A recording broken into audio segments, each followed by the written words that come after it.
दै सान्थिखौ जोङो सैथ्र मास दान मोनसे जों दोनथ'नाय जादोंमोन। दा बेयाव जोङो एप्रिलनि दिनै 19 थारिख जोङो 19 थारिखनिफ्राय जोङो दै सान्थिखौ जों हरफिननाय जाबाय। दा बेयाव गासै रायजो राजा डिस्ट्रिक्ट मोनफ्रोमबो डिस्ट्रिक्ट बा दस्रा कान्ट्रिनिफ्राय फैदोंमोन। दा बिथांमोनहाबो जाहाथे नैबे जोंनि दा बड'लेण्ड बुब्लियाव हगारनाय बे बिथांमोनहा जाहाथे नायनानै फैयो, बुजिनानै फैयो, आं बेखौनो मिथिहोनाय जादों आरो। दोनथ'नाय जादोंमोन नामा? दोनथ'नाय जादोंमोन मास मोनसे। दा मास मोनसेयाव जोङो इसोरफोरा जेनेबा जिरायनो बा दोनथ' होनना बुंदोंमोन बिथांनि आदुमायाव। दा बिथाङा दहाय एसे आवगोलाव बुंलांखाबाय। दा बिनि थाखायनो जोङो मास मोनसे थानानै जोङो दिनै एप्रिलनि 19 थारिखआव जों होफिननाय जाबाय आरो। जेनेबा हरनाय जासिगोन। हरनाय जासिगोन। दा जोङो एसे आवगोलाव हरखांबाय, क'क्राझारनि फैदोंमोन।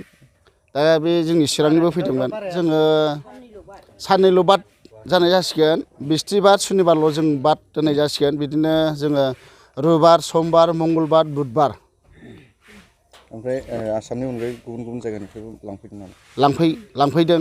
मा जायगा? आगोल बिदिनो जोंना एसे आवगोलाव बेंगलनिफ्राय फैदों आरो गुजरातनिफ्राय फैदों। दा बिथांमोनहा बिदिनो तिनिसुकियानिफ्राय फैदों जेनेबा, नङा होमबा? गलाघाटनिफ्राय फैदों, डिमापुरनिफ्राय फैदों, जुनाय, धेमाजि गासै बै आसामानो गोलैयो बिथांमोनहा बिदिनो लांनो फैदों।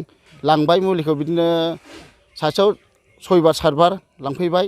दा बिथांमोना एसे हामनाय मोनहैदों, हामबाय खायसे। दा बिनि थाखाय एसे जोंना एसे फैनायाव एसे बिदिनो खम जाथ'नानै दंमोन। आरो दा बे खम जाथ'नायाव जोङो मास मोनसे सैथ्र मास मोनसेखौ जों दोनथ'नानै नै दिनै जोङो एप्रिल दाननि जोङो 19 थारिखआव बा 19 थारिखनिफ्राय जोङो हरफिननाय बयखौबो लांफैनो थाखाय मा खावलायगोन? दा बयखौबो लांफैनो थाखाय बेखौनो खावलायहरनाय जायो। दिनै इसोरखौ जुदि नैबे सान्थिखौ जुदि फोथायनानै लांनानै हामहैदोंब्ला गासै रायजो राजाफ्रा फैनानै लांफैनो हागोन। आं बेखौनो खावलायनाय थाबाय आरो। हरनायनि प्रसेसा सिगांनि बायदिनो दंना दा? हरनायनि प्रसेसा सिगांनि बायदि दङ। जों जेबो सोलायाखै। सिस्टेमखौ बुंनो। सिस्टेमा बिदिनो जोङो टिकेट लानांगौ कुपन। बे कुपनाव बिदिनो 50 थाखा लायो। बेखौ बोरै मोननो हागोन गोजान गोजाननि मानसिफ्रा? गोजान गोजानना बिदिनो फैब्लानो मोनगोन। दा होखानाय जानाय नङा आरो।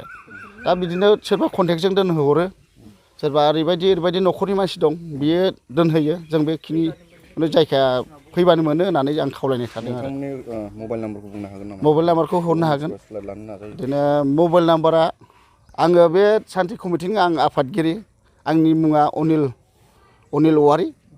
दा आंनि मबाइल नाम्बारा जादों 9101386707। खेबसे बुंफिनदो। मबाइल नाम्बारा जाबाय 9101386707।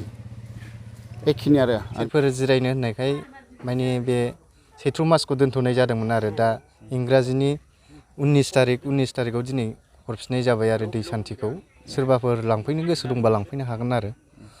दिनैबो मानसि लांफैदों? दिनैबो लांफैदों। लांफैनाया लाखांना थांबाय आरो दा माखासे फैबावगासिनो दं। दा बेखौनो आं मिथिहरनाय जायो आरो रायजो राजानिसिम।